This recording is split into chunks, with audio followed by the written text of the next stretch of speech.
16 of 2022, I have not participated in any budget process for the projects for 2022, and that is very, very clear. All right. Engineer Alcantara,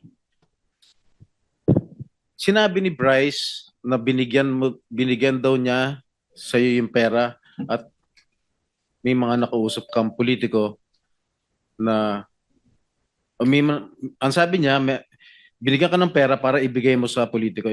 Am I correct? Is that true? Is that true? Can you confirm? No, Your Honor. Respectfully deny po yung sinasabi niya. Ano po? Respectfully deny po yung sinasabi niya na binigay niya po sa akin na may mga ganun pong issue, Your Honor. So tama si Senator Lacson, the burden of proof lies with you, Mr. Hernandez.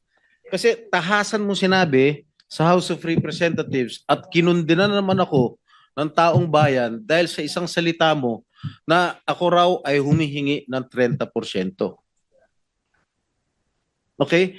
Mga kababayan, to my colleagues here in the Senate, I have already been crucified, vilified in the past.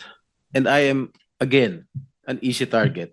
Kahit sino pwedeng sabihin nilang pangalan. Pag sinabi mo ba, si Senator Hontiveros, humihingi ng 30%, maniniwala ba tao? Hindi. Pag ako, si Senator Estrada humingi ng 30%, maniniwala ba tao? Yes. Dahil I have my past. Meron akong mga nakaraan na issues. Kaya I am very vulnerable to all these attacks. And I deny vehemently na merong hinihingi akong porsyento sa mga proyekto. Okay? And siguro, sinabi na ni DE Henry Alcantara na panay hearsay lang. Nakita mo ba na binigyan ako ni Henry Alcantara ng pera? Did you see? Did you ever see Alcantara handing money over me to me? I don't think so.